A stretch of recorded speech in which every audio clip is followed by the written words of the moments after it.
gik ma onge margi nyalo bedo ni ema duoko piny tekre ma jopur keto e chenrogi mag pur.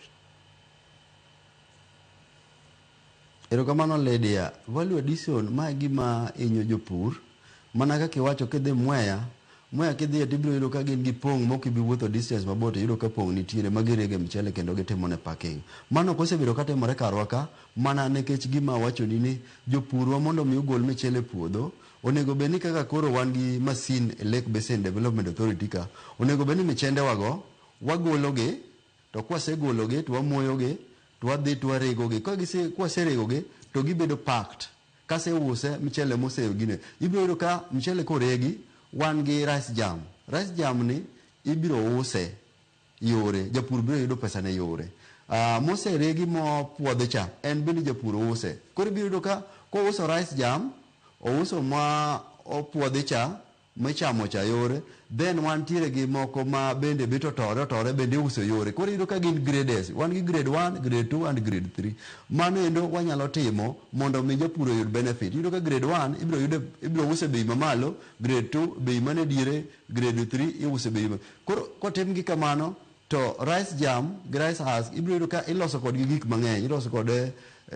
gik mang'eny ma moko bende chiemb dhok chamogi iyudo ka iloso kode nyaka biscuit iloso kode gik mang'eny to magi en gima japur wito te kiuso mchele gi yuke kaka en cha te ohala no imiyo mana ng'ama odhi kode cha so mano en gik ma bende wan go gi plan kendo wagombo ni mondo mi watim so mago e chenro manyiche ne kan warado gi manager mar Lake Basin ne waloso kode ni wan bende wagombo ni jopurwa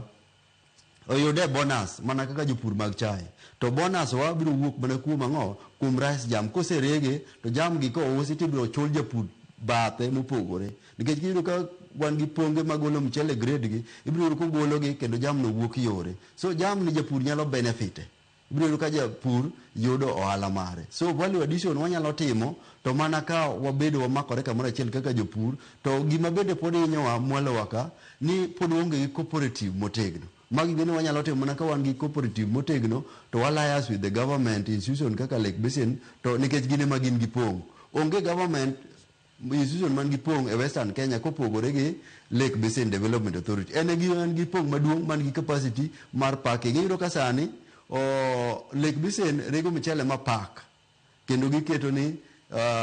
Lake Basin rice ting'eni gino gi pur ma ing'eni onego beni jopur mane keto margi ni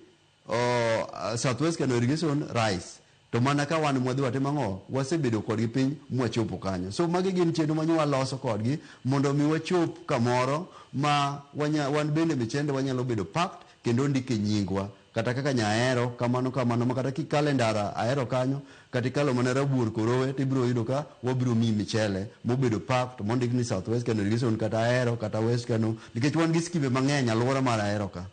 ma moro ka moro golo michele kendo gin kaka gi manage their scheme so magi biro konyowa omiyo value addition to pok ni wachopo kanyo to en gima kwa chopo to jopur dhi neno ber mar michele